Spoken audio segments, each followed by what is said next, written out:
আসসালামু আলাইকুম রহমতুল্লাহ। কাছে অথবা দূরে, দেশ অথবা প্রবাসে যারা এই মুহূর্তে ভিডিওটি দেখছেন সকলকে আন্তরিক শুভেচ্ছা এবং অভিনন্দন জানাচ্ছি। একটি খুশির খবর, আমাদের মাঝে আমাদের প্রিয় রাহবার হাফেজ মুফতি মাওলানা মামুনুল হক সাহেব তিনি জামিন পেয়েছেন। তো এখনও কাশিমপুর কারাগারে আছেন।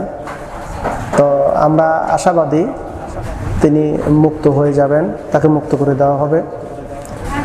তবে খুশির সংবাদটা আমরা আরও খুশি হব তিনি যখন মুক্ত আকাশে যখন বের হয়ে আসবেন। আনন্দের কথা আপনাদের মাঝে কিভাবে বলবো বুঝতে পারতেছি না।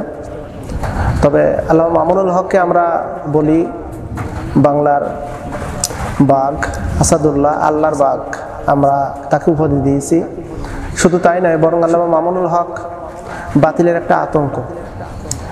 আজ তিনি যদি এই কারাগারে না থাকতেন দীর্ঘদিন, তাহলে বাংলার রূপরেখা অনেকটা পরিবর্তন হয়ে যেত।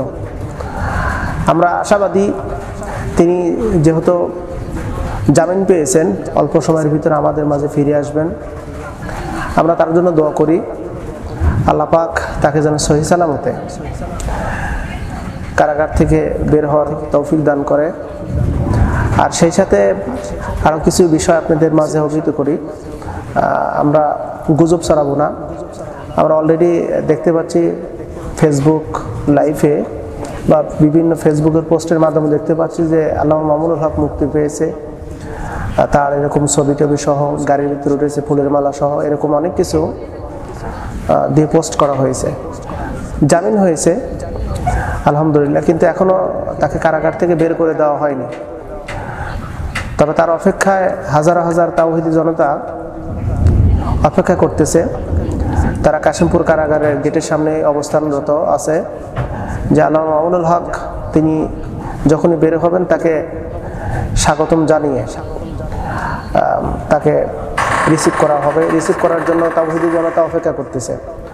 তো আপনারা গুজবে কান না দিয়ে দোয়া করেন আমার এই মাজলুম ভাই তিনি যেন মুক্ত আকাশে বের হন, কোনো প্রকারের বাধা বিঘ্নতা যেন তার উপরে না পড়ে। কারণ আমরা ইতিপূর্বে দেখেছি অনেক ওলামায়ে কেরাম জামিন হয়েছে, কারাগার থেকে বের করে দেওয়া হয়েছে, গেট থেকে আবার তাকে আটক করা হয়েছে বা তাকে গুম করা হয়েছে, এরকম আমরা অনেক খবর পেয়েছি। তাই আমরা এ সমস্ত গুজব না ছড়িয়ে বরং আমরা তার জন্য দোয়া করি, আল্লাহ পাক তাকে যেন সহি সালামতে কারাগার থেকে বের করে। আমিন।